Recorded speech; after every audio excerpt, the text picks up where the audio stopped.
تعالى وبركاته. أعوذ بالله من الشيطان الرجيم. بسم الله الرحمن الرحيم. الحمد لله رب العالمين، والصلاة والسلام على أشرف الأنبياء والمرسلين سيدنا محمد وعلى آله وصحبه أجمعين. اللهم رب اشرح لي صدري ويسر لي أمري واحلل عقدة من لساني يفقه قولي، ولا حول ولا قوة إلا بالله العلي العظيم. اللهم انفعنا بما علمتنا وعلمنا ما ينفعنا وعلمنا ما جهلنا وذكرنا ما نسينا. اللهم يسر ولا تعسر، رب تمم بالخير. اللهم افتح علينا فتوح العارفين، وفقنا توفيق الصالحين. اللهم لا سهل إلا ما جعلته سهلا، وأنت تجعل الحزن إذا شئت سهلا.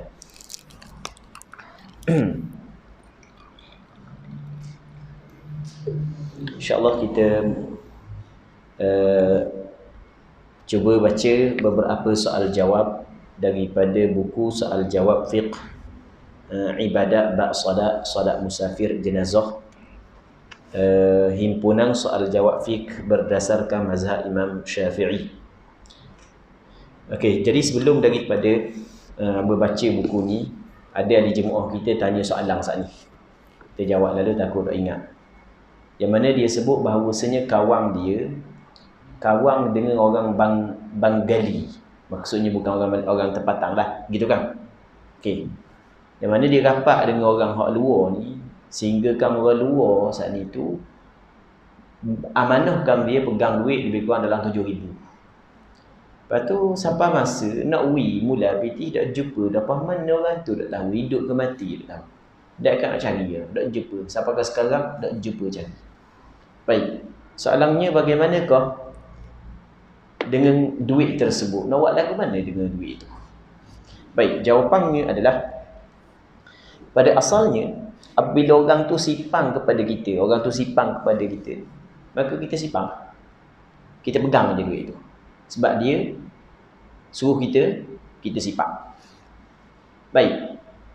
Jadi sampai ke masa yang agak lama, tiba-tiba kita tak jumpa lagi orang tersebut, kita sipang je. Sipang, tak dalam bekas molek, sipang tempat yang selamat molek.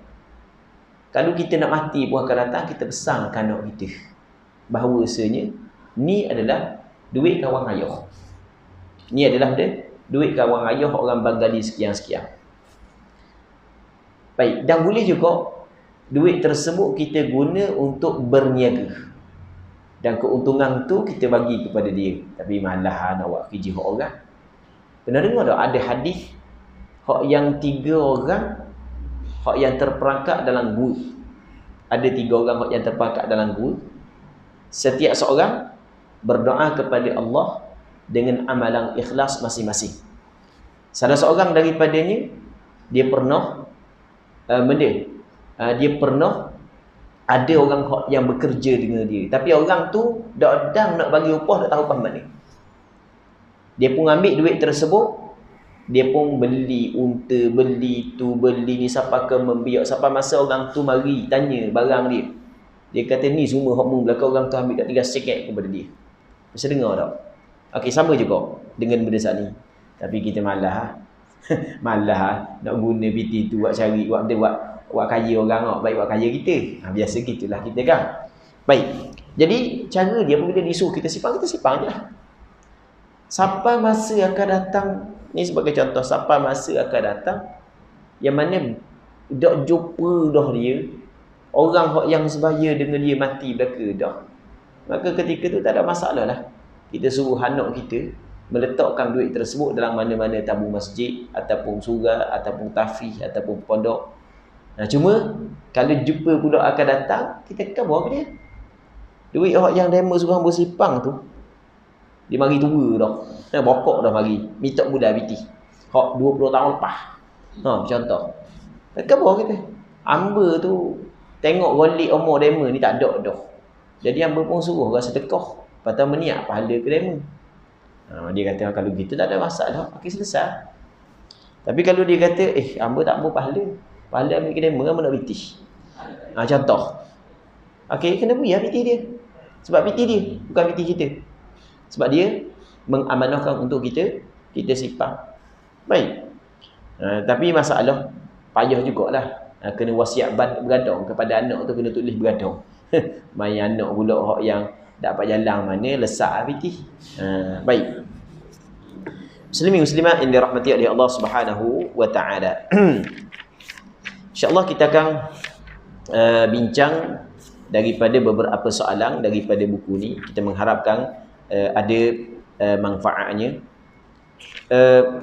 Berkenaan dengan masalah, kita nak bincang berkenaan dengan masalah solat orang yang bermusafir. Saya pernah terbaca suatu tulisan ustaz berkenaan dengan hukum musafir selepas solat subuh pada hari Jumaat dan sebelum gelincirnya matahari. Setahu saya, sememangnya para ulama berselisih pandangan dalam meletakkan hukum bagi isu ini. Ada yang mengatakan solat Jumaat tetap wajib ditunaikan, dan ada juga yang berpandangan sebaliknya. Baru-baru ini seorang sahabat saya pernah bertanyakan perkara ini kepada sahibus samahah Mufti Kelantan. Menurut beliau, boleh bermusafir selepas subuh pada hari Jumaat dan tidak diwajibkan solat Jumaat ke atasnya. Sejujurnya saya agak keliru kerana ada dua pandangan berbeza. Yang mana satu perlu saya pegang, mohon penjelasan ustaz. Jadi orang yang bertanya ni sebenarnya dia pernah baca satu penulisan hamba berkenaan dengan masalah bermusafir pada hari Jumaat. Okey, kita cerita dulu bagaimanakah hukum bermusafir pada hari Jumaat. Kita ada orang yang wajib sembahyang Jumaat dan ada orang yang tak wajib sembahyang Jumaat. Contoh orang tak wajib sembahyang Jumaat, orang Puan. Orang yang wajib sembahyang Jumaat macam kita ni. Kita wajib sembahyang Jumaat. Kita orang lelaki, balik, berakal, merdeka, duduk di kampung, tak bermusafir, maka wajib Jumaat atas kita. Tanpa ada sakit apa, okey, wajib Jumaat atas kita. Orang yang wajib Jumaat, boleh tak dia nak bermusafir selepas daripada masuk waktu subuh pada hari Jumaat? Okey. Dalam mazhab Imam Syafi'i, kadang-kadang boleh, kadang-kadang tak boleh. Boleh dia bermusafir selepas daripada masuk fajar pada hari Jumaat, kadang-kadang tidak boleh. Bagi lelaki, orang puan tak. Orang puan tidak wajib Jumaat atas dia. Bila kau boleh orang lelaki saat itu nak bermusafir pada hari Jumaat walaupun lepas daripada subuh hari Jumaat dah, walaupun sebagai contoh, walaupun pukul 12 tengah hari dah, boleh dia bermusafir pada hari Jumaat? Baik, kata ulama mazhab Imam Syafi'i, jika dia sempat sembahyang Jumaat di tengah jalan. Kita nak bermusafir pada hari Jumaat pukul 10 pagi, dan kita sempat sembahyang Jumaat di tengah jalan mana-mana tempat masjid yang kita tahu dah tempat mana patut kita singgah, maka tak ada masalah kita nak bermusafir pada hari Jumaat. Begitu juga kita terpaksa bermusafir pada hari Jumaat, tak ada pilihan. Sebagai contoh, kalau nak pergi umrah, tengok flight penerbangan pukul berapa? Pukul 12 tengah hari Jumaat. Allah, penerbangan masa tu. Okey, tak ada masalah. Kita terpaksa. Baik. Jadi kalau kita sempat sembahyang Jumaat tengah jalan ataupun tak sempat tapi kita terpaksa, maka boleh kita bermusafir pada hari Jumaat walaupun setelah daripada keluar fajar pada hari Jumaat. Okey, satu. Yang keduanya, menurut pandangan mazhab Imam Syafi'i adalah haram kita bermusafir pada hari Jumaat selepas daripada keluar fajar. Bagi orang yang wajib atasnya Jumaat dan dia tidak akan sempat sembahyang Jumaat pada pertengahan jalan dan tidak terpaksa, maksudnya dia ada pilihan, boleh dia nak bermusafir selepas Jumaat dan boleh sebelum daripada wajib. Boleh, ada pilihan bagi dia, bukan terpaksa kena sebelum daripada Jumaat. Maka orang ni, menurut pandangan mazhab Imam Syafi'i, kalau dia orang lelaki, haram dia bermusafir. Sebab dalam Al-Quran Allah Subhanahu wa taala berfirman, ya ayyuhalladzina amanu idza nudiya lis-salati min yaumil jum'ati fas'au ila dzikrillah. Wahai orang yang beriman, apabila diseru, idza nudiya lis-salah, diseru kepada sembahyang, idza nudiya lis-salati min yaumil jum'ah, daripada hari Jumaat, maka hendaklah fas'au ila dzikrillah, mu kena pergi kepada mengingati Allah Subhanahu wa taala, wa darul bai', dan mu kena tinggal jual beli. Dalam ayat ni Allah Subhanahu wa taala menyebut yaumil jum'ah, hari Jumaat. Yang mana hari dalam penggunaan bahasa dia bermula daripada keluar fajar. Hari ini dia bermula daripada keluar fajar. Jadi apabila keluar je fajar, maka ketika tu bebanang dan kewajipan sembahyang Jumaat kena dah atas kepala orang lelaki yang duduk kampung. Hak yang balik, yang berakal, yang merdeka. Macam kita ramai-ramai, masuk je subuh, kewajipan Jumaat kita pikul dah kewajipan Jumaat. Ada dah kewajipan Jumaat atas bahu kita apabila masuk je subuh. Okey, tiba-tiba orang tu bermusafir. Dan dia ada pilihan untuk bermusafir sebelum Jumaat dan selepas Jumaat. Tidak terpaksa. Dan dia tidak sempat sembahyang Jumaat di tengah jalan. Kalau dia bermusafir, maka bermakna dia telah melari daripada apa hak yang kewajipan atas dia. Dia telah lari daripada kewajipan yang diwajibkan ke atas dia, hukum dia adalah haram. Baik, mazhab Imam Syafi'i, pandangan mu'tamad mazhab Imam Syafi'i mengatakan haram bagi orang yang diwajibkan Jumaat atasnya bermusafir selepas daripada subuh Jumaat, kerana apabila keluar je fajar pada hari Jumaat, maka bebanang sembahyang Jumaat telah dibebankan kepada dia. Baik, dengan dua syarat yang kita sebut tadi. Okey, hak tu hak yang hamba pernah tulis sebelum daripada ni. Tiba-tiba di khabar ada kawan dia pernah tanya sahibus samahah Mufti Kelantan, bahawasanya Mufti Kelantan kata tak ada masalah orang tu nak bermusafir pada selepas subuh daripada hari Jumaat. Baik. Jadi sebenarnya pandangan Datuk Mufti Kelantan hafizahullah subhanahu wa taala adalah pandangan sebahagian daripada ulama fiqh. Dan masalah ni hamba pernah sebut ataupun hamba pernah tulis, masalah ni sebenarnya masalah khilaf. Masalah ada khilaf. Sebahagian daripada ulama mazhab mengatakan lepas daripada subuh Jumaat tak ada masalah kita nak bermusafir, jangan selepas daripada gelincir matahari. Selepas daripada masuk zuhur jangan. Tapi sebelum daripada masuk zuhur tak ada masalah. Dia kata dibolehkan. Okey, itu pandangan sebahagian daripada ulama. Baik. Cuma hamba kalau orang tanya hamba akan jawab tak boleh. Sebab hamba akan jawab tak boleh kerana mazhab yang diamalkan di tempat kita adalah mazhab Imam Syafi'i. Dan rata-rata tepat, rata-rata orang mengajar menggunakan fiqh mazhab Imam Syafi'i. Situ orang guna fiqh mazhab Imam Syafi'i, sini orang menggunakan fiqh mazhab Imam Syafi'i. Tiba-tiba ada orang memberi fatwa pandangan sebaliknya. Maka pasti orang akan mempertikaikan. Dah apa? Jadi pelik daripada orang. Orang lain kata tak boleh, belaka dia ke seorang kata boleh. Baik, sebenarnya hak yang kata boleh sebenarnya ada pandangan yang pandangan ulama muktabar.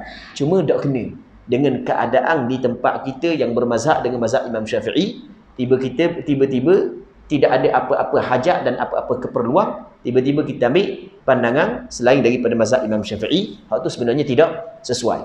Baik. Muslimin muslimat yang dirahmati oleh Allah Subhanahu wa taala. Jadi hamba buat jawapan panjang lebar. Hamba kata antaranya bermusafir selepas daripada fajar mengikut pandangan mazhab Imam Syafi'i adalah diharamkan bagi orang yang wajib ke atasnya Jumaat dengan syarat-syarat yang kita sebut tadi. Namun sebahagian daripada ulama mengatakan tidak menjadi masalah. Maka buat kesimpulan lagu mana? Sebaik-baiknya buat kesimpulan untuk meraihkan pandangan tersebut. Sebaik-baiknya jangan sekali-kali bagi orang lelaki yang wajib Jumaat atasnya bermusafir selepas daripada keluar fajar pada hari Jumaat, sekiranya tidak ada apa sebarang keuzuran, sekiranya tidak sempat untuk sembahyang Jumaat di tengah jalan. Kerana dia sebaik-baiknya gitu? Kerana untuk meraihkan khilaf. Okay, boleh faham kan? Meraihkan dia khilaf. Kerana di sana ada ulama yang mengharamkan. Baik. Muslimin muslimat yang dirahmati oleh Allah Subhanahu wa taala. Jamak dan qasar kerana sibuk. Saya pernah melihat rakan sekerja solat secara jamak qasar di pejabat.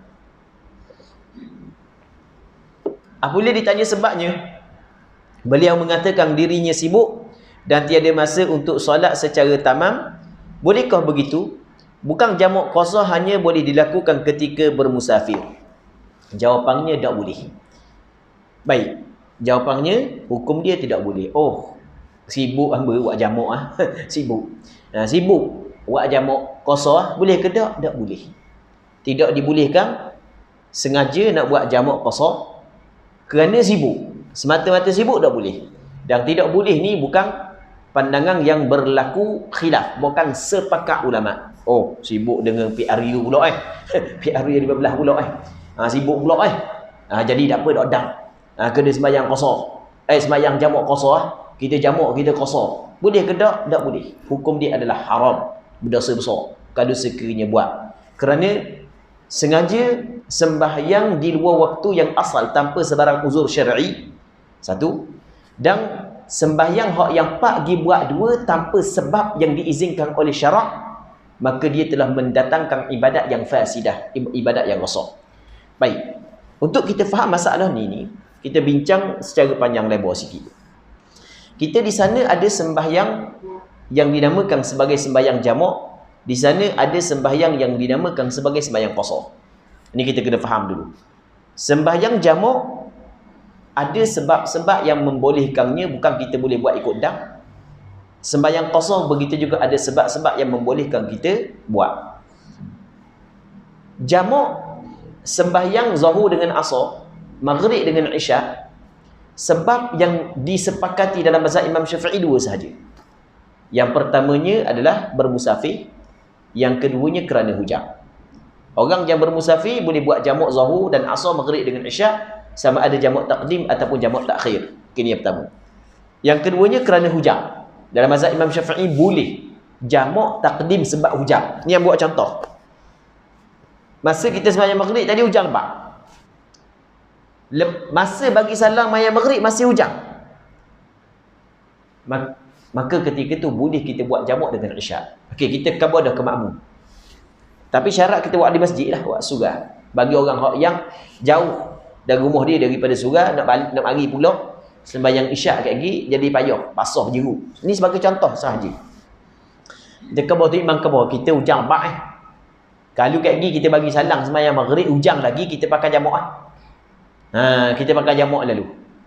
Lepas bagi salam sembahyang maghrib masih lagi hujan, maka ketika tu boleh buat jamak lalu dah. Jamak maghrib dengan isyak, nama dia jamak taqdim kerana hujan. Okey, sama juga zuhur dengan asar. Kita semua hari sembahyang zuhur ni berjerut dah kita Lepas tu kita pun kata kalau nanti bagi salam zuhur kat lagi, kabul lalu kepada makmum. Kalau hujan lagi kita pakai wa asar lalu. Sekarang asar tak payah bayang dah. Masa bagi salam tu hujan lebat lagi. Okey, kita pun bangun selalu sembahyang asar, buat jamak taqdim. Boleh ke tak? Boleh. Tu dipanggil dia jamak kerana hujan. Nanti masuk asar dah hujan dah. Adakah kena ulang balik sembahyang tersebut? Tak perlu ulang dah. Selesai dah sembahyang kita. Okey, dua. Sebab boleh kita jamak. Yang pertamanya adalah bermusafir, yang keduanya adalah kerana hujan. Ni sebab yang disepakati oleh ulama mazhab Imam Syafi'i. Adakah boleh kita jamak dengan sebab-sebab yang lain? Okay, ada sebahagian daripada ulama kata masih lagi boleh jamak apabila seorang tu sakit. Seorang tu sakit boleh dijamak. Ini pandangan sebahagian ulama, tapi bukan pandangan mu'tamad mazhab Imam Syafi'i. Pandangan yang kedua dalam mazhab Imam Syafi'i dan pandangan sebahagian daripada ulama mazhab yang lain. Jadi kita sakit, jadi susah untuk mengambil wudu setiap waktu. Okey, kalau gitu kau awak ambil wudu sembahyang zuhur, lepas tu jamak lalu dengan asar. Dan ada lagi sebab-sebab yang lain yang boleh kita jamak. Okey, ada sebahagian daripada ulama mengatakan kalaulah kita terlalu sibuk, boleh kita buat jamak. Dan pandangan ni dibuka sebab kepada orang-orang tertentu. Yang hamba sendiri pun pernah beberapa kali dijemput untuk menjadi ahli panel, program, forum, seminar, ceramah di hospital-hospital, di klinik-klinik tertentu di tempat kita. Jadi antara soalan yang pernah diajukan kepada hamba oleh doktor-doktor pakar bahagian pembedahan menyambut kelahiran dan seumpamanya, dia kata kami terpaksa duduk dalam bilik bedah dalam masa yang cukup panjang sampai ke menghabiskan waktu sembahyang. Boleh tak kami tak jamak? Kita kata boleh, atas pandangan sebahagian daripada ulama. Atas pandangan sebahagian daripada ulama boleh kita jamak ketika kerana kita sibuk, ada pekerjaan yang tidak boleh kita nak tinggalkan. Okey. Satu. Yang keduanya bab qasar. Kita nak cerita bab qasar pula. Qasar ni mana benda qasar? Sebab kita kena faham jamak satu bab, qasar satu bab. Bab yang berbeza. Qasar ni sembahyang 4 buat 2. Itu makna qasar. Qasar ni sembahyang 4 buat 2. Sebab yang membolehkan kita qasar sahaja, iaitu bermusafir. Sebab yang boleh kita qasar saja, iaitu bermusafir. Orang yang kata sibuk, kalau dia nak jamak, okey, ada pandangan yang mengatakan boleh jamak. Tetapi tak ada seorang pun ulama yang mengatakan boleh dia qasar sembahyang. Dia jamak serta qasar, sembahyang dia tidak sah. Tidak sah bukan tidak sah kerana jamak, tapi kerana qasar. Qasar hanya untuk orang yang bermusafir sahaja. Orang yang tidak bermusafir tidak boleh dia qasar. Kita berada pada tempat kita bekerja, kita bukan bermusafir. Maka tidak boleh kita qasar sembahyang. Kalau nak buat jamak, buat 4-4. Tidak boleh kita buat 2-2. Kalau pernah buat lagu tu, wajib kena ulang balik. Ada tak pandangan hak yang kata sah? Tak ada seorang pun pandangan hak yang kata sah. Kerana ijma' ulama'. Sepakat ulama' tanpa ada khilaf bahawasanya qasar hanya dikhususkan untuk orang yang bermusafir. Muslimin muslimat yang dirahmati oleh Allah Subhanahu wa ta'ala. Baik, okey. Habis permasalahan tersebut. Jamak dan qasar di kampung halaman. Ada soalan, sekiranya saya sudah pun membeli rumah dan menetap di Kuantan, adakah boleh jika saya solat secara jamak qasar ketika pulang ke kampung halaman di Seremban? Setakat sekarang tiada lagi niat untuk kembali menetap di kampung halaman. Okey, ni dia buat contoh. Dia duduk di Kuantan, dia beli rumah di Kuantan, tapi kampung asal dia di Seremban. Seremban mana? Oh, Seremban mana ya? Negeri Sembilan. Abu pernah pergi dah tapi tak ingat. Abu dah pergi dah ke Seremban? Pernah dah pergi tapi tak ingat mana. Sebab baru ni pergi Melaka, pergi Negeri Sembilan, lepas tu pergi Pahang. Tak ingat mana se. Kadang-kadang kita jemput tu, nama masjid pun tak ingat. Dah tengok nama masjid. Nama masjid tak ingat, kampung tak ingat, pakai tengok tu je. Siapa? Ya dah. Mujur tak silap masjid. Okey. Jadi dia asal orang Seremban. Orang Seremban, lepas tu dia beli rumah, dia kerja di Kuantan, dia beli rumah di Kuantan. Okey. Sampai masa dia nak balik ke kampung. Nak balik ke kampung. Nak balik ke kampung, mungkin nak balik 2 hari je, mungkin 3 hari, kadang-kadang sehari je dah. Tengah cuti ni balik 2 hari, sehari. Ataupun setengah-setengah tu kak nak ngundi ni kan. Jadi nak tukar lagi alamat. Jadi walaupun beli rumah di Kuantan tapi alamat asal di Seremban, jadi nak ngundi Seremban. Nak balik 2 hari. Ngundi sehari. Sehari benda duduk beramah mesra dengan kaum keluarga, kaum kerabat. Soalannya masa kita duduk 2 hari di Seremban, adakah boleh kita jamak qasar? Situ soalan dia. Baik. Apa jawab ni? Jawapannya boleh, tetapi dengan beberapa syarat tertentu. Boleh, tak ada masalah, tapi dengan beberapa syarat. Ada syarat-syarat dia. Bukan boleh secara mutlak. Pertama apa cerita dulu, benda yang pernah berlaku kepada Rasulullah. Rasulullah duduk di Mekah. Dilahirkan di Mekah, membesar di Mekah, nikah di Mekah. Sampai umur 53 tahun keluar daripada Mekah. 53 tahun duduk Mekah. Keluar daripada Mekah, pergi ke Madinah. Baik. Dalam tahun Fathu Makkah, Rasul mari ke Mekah. Dan selama Rasul sallallahu alaihi wasallam duduk di Mekah, Rasulullah sallallahu alaihi wasallam sembahyang jamak qasar. Selama Rasul duduk di Mekah, Rasul sembahyang secara jamak qasar. Baik. Okey. Jadi bermakna kampung asal kita, apabila kita tinggal dah, kita duduk tempat lain dah, kita bermustautin di tempat lain dah, kita balik ke kampung asal, dan jarak daripada tempat kita bermustautin dengan kampung asal kita lebih dari ataupun 2 marhalah ke atas, maka boleh kita duduk kampung asal kita untuk kita jamak qasar. Boleh, tak ada masalah. Tapi dengan syarat kita tidak qasar, ataupun ada syarat-syarat dia. Untuk kita faham syarat dia, nanti apa cerita lepas daripada ni. Ataupun cerita gini. Untuk kita faham syarat dia. Kalau jamak kita khabar tadi, jamak ada sebab-sebab yang lain daripada bermusafir boleh kita jamak. Okey, kalau jamak kerana bermusafir dan qasar mestilah seorang itu bermusafir.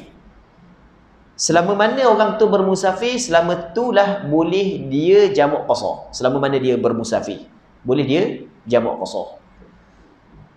Kalau kita duduk di Kuantan, lepas tu kita nak pergi ke Seremban. Sepanjang perjalanan, sebelum daripada sampai Seremban, kampung dia Seremban nak kira dah. Dalam perjalanan sebelum sampai Seremban tu, maka boleh kita jamak qasar kerana kita orang yang bermusafir.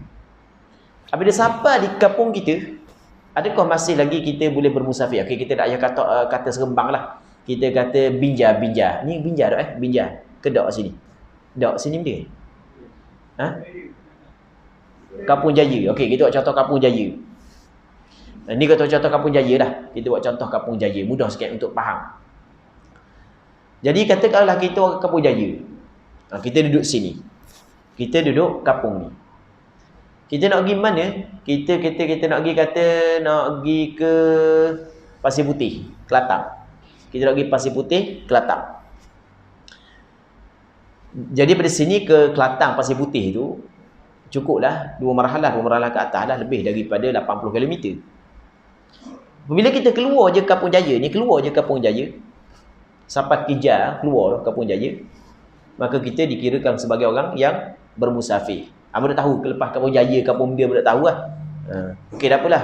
Kita buat contoh, Kejar tu jelas lah keluar dah. Dia bukan mesti sampai Kejar. Dia Kampung Jaya tepi tu Mok Cili kan. Dia Kampung Jaya dengan Mok Cili ni satu kampung ke ataupun dua kampung. Dia kadang-kadang dua kampung yang kecil, dia sama dengan dia mengambil hukum satu kampung. Ambil buat contoh. Amba duduk di Aijerneh. Lepas tu tepi kampung Amba Semanyo. Aijerneh satu kampung, Semanyo satu kampung, tapi dikirakan seperti satu kampung walaupun dua kampung. Kerana orang Aijerneh, orang Semanyo di sembahyang Jumaat di Masjid Semanyo je. Okey, sini Amba tak tahu. Sini ni dia kampung Jaya, tepi ni Mok Cili kan. Adakah dikirakan satu kampung ataupun dua kampung? Okey, kita tak kira lah. Mungkin kita tak satu kampung lah. Lepas daripada Mok Cili, Mok Cili tu Bukit Takar. Bukit Takar tu kita dikirakan kita orang yang bermusafir dah kalau kita pergi kat ni jalan ni. Tubik daripada Mok Cili, okey, sampai ke Bukit Takar tu kita orang bermusafir dah.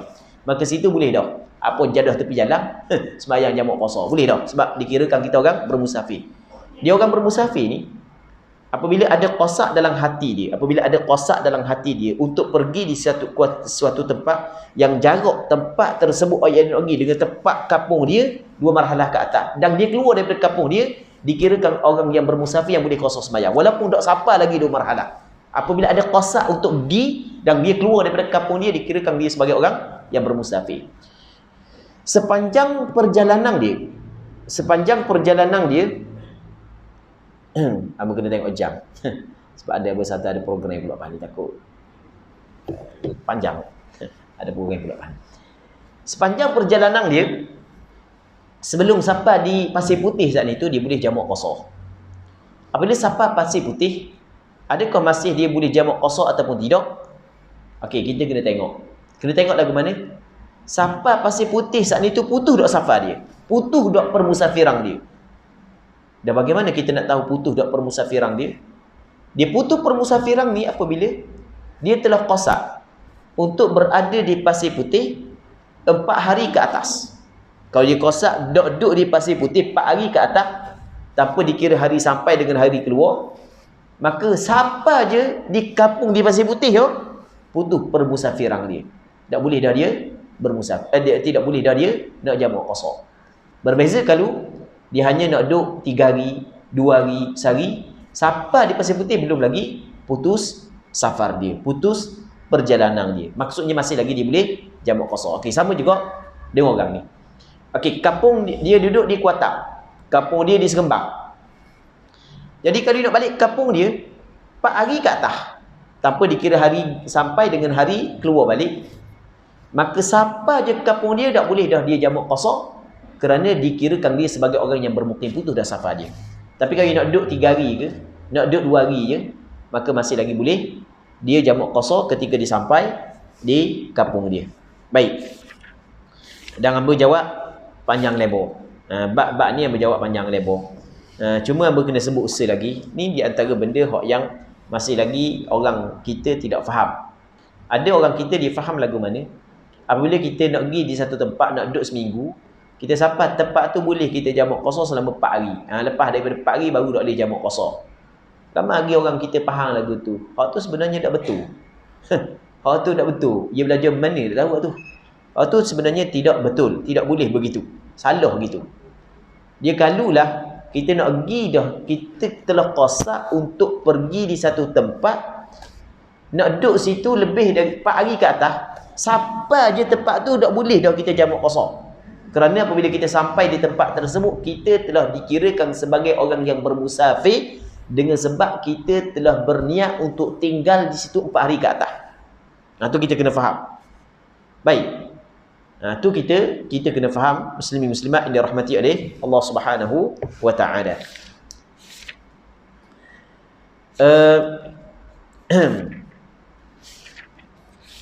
Baik.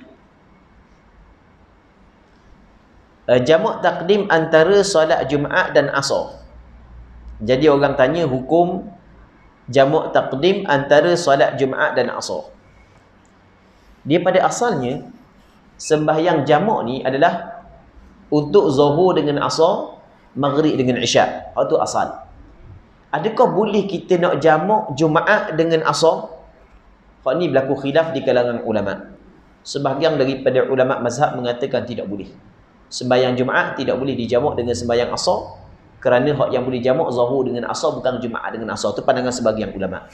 Namun menurut pandangan mazhab Imam Syafi'i, ulama mazhab Imam Syafi'i mengatakan boleh sembahyang jamak Jumaat dengan Asar secara jamak takdim. Jamak takhir tak boleh lah. Jamak takhir nak buat apa ni? Nak sembahyang Jumaat dalam waktu Asar, mana boleh?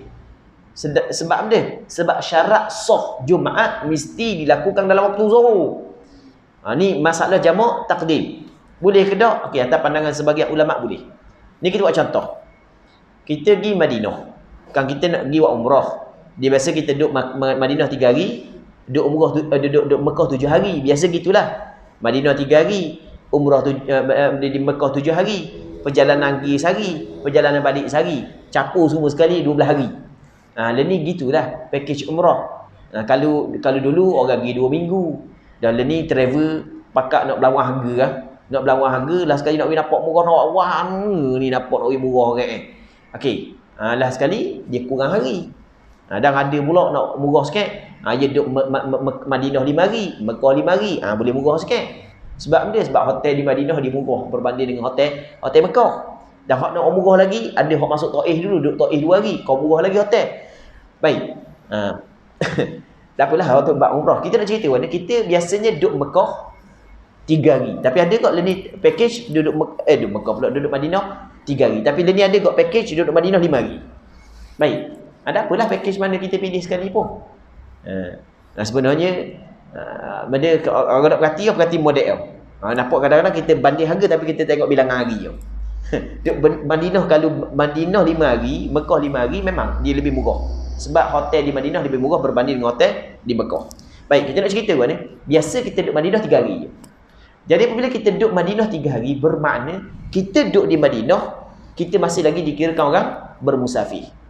Kita dikirakan lagi orang yang bermusafir. Contoh, kita bertolak nak pergi Mekah pada hari Jumaat.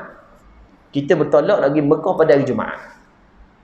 Yang mana biasanya kita akan bertolak lepas daripada Zuhur. Jadi kalau hari Jumaat, lepas daripada Jumaat lah, maka mutawif dia akan kabarlah kepada ahli jemaah. Dia kata kat gigi sembahyang Jumaat, lepas sembahyang Jumaat jamak lalu dengan Asar. Soalannya boleh ke tak? Okey, jawapannya adalah ulama berbeza pandangan. Tadi kita kabar dah. Sebahagian ulama tidak membenarkan. Tapi namun pandangan mazhab Imam Syafi'i dibolehkan. Boleh kita jamak takdim Jumaat dengan Asar. Lepas daripada tu imam bagi salam, kita bangun sembahyang Asar, sama ada kita nak sembahyang 4 rakaat, kita buat secara itmam ataupun tamam, ataupun kita buat Asar 2 rakaat secara qasar. Boleh berlaku. Tak ada masalah. Kita nak 4 pun tak apa, kita nak buat 2 pun tak apa. Kerana qasar ni bukan asal. Asalnya 4 qasar ni adalah kelonggaran yang syarak beri kepada kita, yang boleh kita pilih untuk kita buat 4 ataupun untuk kita buat 2. Baik. Tapi sebaik-baiknya, kalau orang tanya apalah sebaik-baiknya, jamak di antara Jumaat dengan Asar sebaik-baiknya tak payah buat. Sebaik-baiknya. Tapi kalau kita pergi Madinah, nak pergi Mekah, buatlah. Sebab kalau tak buat ke payah pula nak sembahyang tengah jalan. Sebaik-baiknya tak payah buat jamak. Sebab dia sebaik-baiknya tak payah buat jamak. Yang pertama sekali, jamak sendiri tu tidak afdal kita buat. Antara buat jamak dengan tidak jamak, mana lebih afdal? Afdal tidak jamak. Afdal kita sembahyang setiap sembahyang dalam waktu masing-masing. Sebab nak meraihkan khilaf. Kerana mazhab Hanafi tidak membenarkan jamak. Mazhab Hanafi tak boleh jamak. Manakala hadis-hadis yang menceritakan tentang jamak, kata mazhab Hanafi, tu jamak pada bentuk sahaja. Maksudnya Rasul sembahyang asar zuhur lewat, sembahyang asar awal. Itu mengikut pandangan mazhab Hanafi. Jadi untuk meraihkan khilaf, maka sebaiknya tak payah jamak. Buat setiap sembahyang dalam waktu dia. Kalau orang tanya afdal jamak ataupun tidak. Okey, sembahyang Jumaat nak jamak dengan asar lebih afdal tak payah. Sebab dia lebih afdal tak payah, yang pertama sekali meraihkan pandangan mazhab Hanafi yang mengatakan lebih afdal tidak jamak berbanding dengan jamak. Yang keduanya meraihkan pandangan mazhab Hanbali dan sebahagian daripada ulama yang lain yang mengatakan tidak boleh jamak Jumaat dengan asar. Dua. Kita nak meraihkan dua pandangan. Bab jamak sendiri itu laku khilaf dah. Majoriti kata boleh, mazhab Hanafi kata tak boleh. Yang pertama, yang keduanya jamak Jumaat dengan asar tu, hak yang pandangan sebahagian ulama kata boleh pun, boleh jamak pun, dia kata bab jemaah asar tak boleh. Sebab hak yang boleh hak boleh jamak takdimnya bukan Jumaat asar, zuhur dengan asar. Jumaat dengan asar tak boleh, kata dia. Maka sebaik-baiknya jangan jamak. Tapi kalau nak jamak tidak menjadi masalah. Betul lagi dalam hal-hal tertentu, kalau kita nak jamak, mungkin payah untuk kita sembahyang di tengah jalan. Dari perjalanan kita nak pergi ke Mekah, jadi payah, maka buat jamak lalu. Baik, muslimin muslimat yang dirahmati oleh Allah Subhanahu wa taala. Seterusnya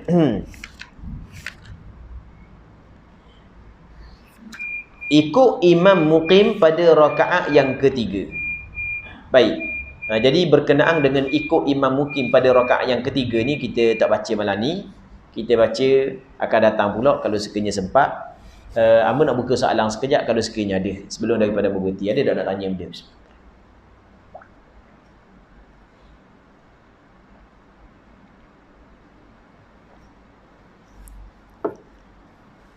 Tak ada Kan ada nak tanya? Okey, kalau tak ada tak apa, kita berhenti sini dulu. Kita mengharapkan apa yang kita bincang pada malam yang mulia ini diberkati oleh Allah Subhanahu wa taala. Wallahu Subhanahu wa taala a'la wa alam. Allahumma haqqiqna bittiba'i nabiyyika Muhammadin sallallahu alaihi wasallam zahiran wa batinan. Allahumma inna nas'aluka al-ikhlasa fil qawli wal 'amal. Allahumma inna nas'aluka al-ikhlasa fil qawli wal 'amal. Sallallahu ala sayyidina Muhammad wa ala alihi wa sahbihi ajma'in. Walhamdulillahi rabbil alamin.